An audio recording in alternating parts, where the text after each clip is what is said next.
Hello, everyone, and today is Saturday, February 8th, and we are celebrating Black History this month. So today's video is dedicated to Thurgood Marshall, but I just don't want to give you guys a general biography about this man. I want to read something that he wrote. So, in case you don't know who Thurgood Marshall is, he was he was famous for being the first black judge on the Supreme Court. Prior to that, he was a civil rights attorney, and he won 29 out of his 32 civil rights cases. So yeah, he was an inspiring, great person in terms of Black American history. And what I want to read is an opinion that he wrote in regards to a case that was presented to the Supreme Court while he was a judge. And so this is taken from a book that I bought about 7 years ago, titled The Supreme Court Landmark Decisions 20 Cases That Changed America. And this is what the book looks like. And one of the cases in this book is the case of Regents of the University of California versus Bake. And this was presented to the Supreme Court back in 1978, and it dealt with affirmative action. So the summary of the case is as follows. The Supreme Court issued a split opinion on the constitutionality of so-called affirmative action programs that take race into account as a positive factor in college admissions, hiring, and other benefits.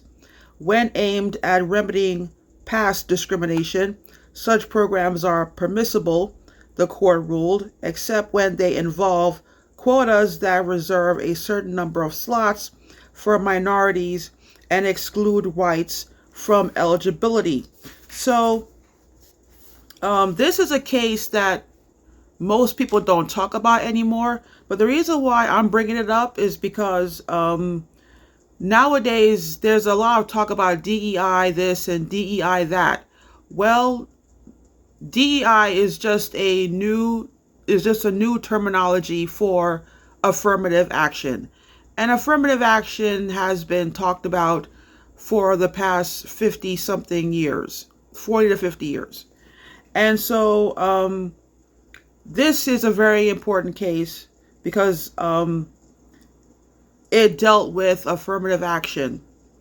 And so because it's not a popular case, let me just read to you briefly what the case was about and how the Supreme Court got this case. In 1973, Alan Bake applied to the medical school at the University of California at Davis, which twice rejected his application for admission. He learned that the university has set aside 16 out of 100 places in its class for Blacks, Hispanics, Asian Americans, and Native Americans. Those 16 spaces were filled through a separate admission process. Bake filed a lawsuit against the university claiming he was being discriminated against because he was white. The university admission policy violated the 14th Amendment. So that was the argument. Now, if I'm correct, I'm not a lawyer, but if I'm correct, you have to get through the local court and the state court before a case goes to the Supreme Court. So my question is, did anybody at one point ask this applicant how come he did not get one of the remaining 84 slots? that was not reserved for blacks, Hispanics, Asian Americans, and Native Americans. Because if my math is correct, 100 minus 16 is 84. So, yeah. This is the nonsense that we've been having to deal with in terms of affirmative action, now known as DEI, for a number of decades. So, at the time the case was presented to the court, Thurgood Marshall was one of the justices on the Supreme Court. And so every judge on the Supreme Court has to write an opinion. And his opinion is what I would like to read to you. Separate opinion by Justice Thurgood Marshall. I agree with the judgment of the court only insofar as it permits a university to consider the race of an applicant in making admissions decisions. I do not agree that petitioner's admissions program violates the Constitution, for it must be remembered that during most of the past 200 years, the Constitution, as interpreted by this court, did not prohibit the most ingenuous and pervasive forms of discrimination against the Negro. Now, when a state acts to remedy the effects of that legacy of discrimination, I cannot believe that this same Constitution stands as a barrier.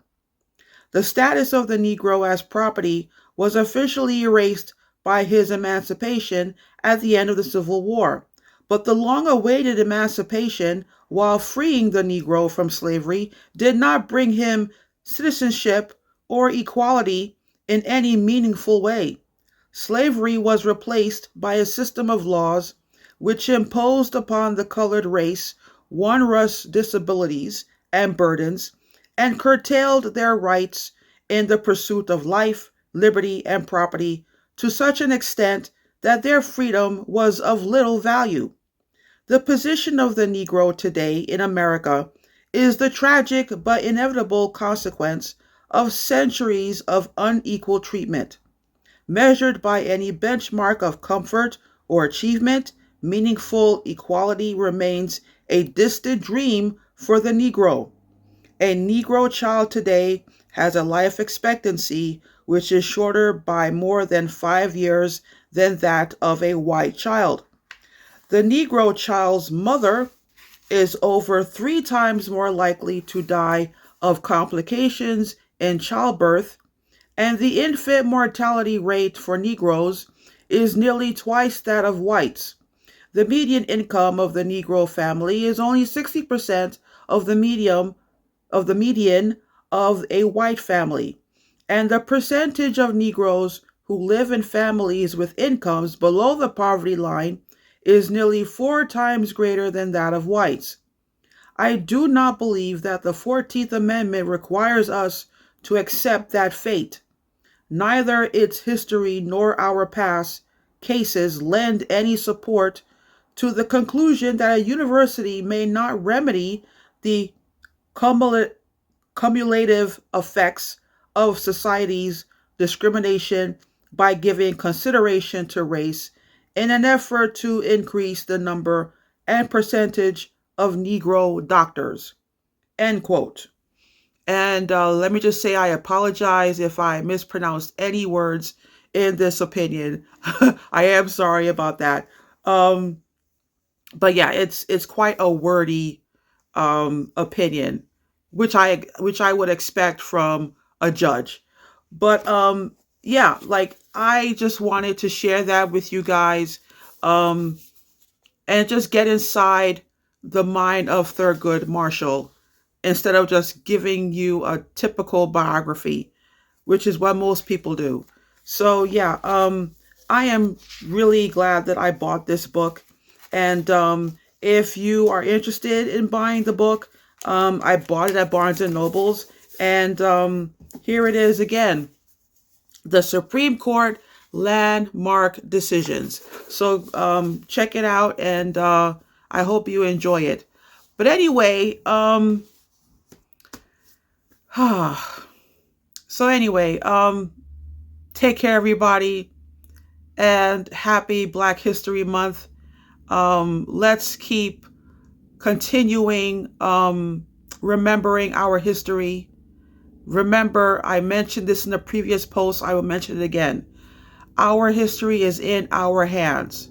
Therefore, it is up to us to make sure that our history does not get erased again. It's in our hands. Okay, so there's no point in me being on social media if I don't do some kind of good while I'm on social media. So anyway, take care, everybody, and God bless.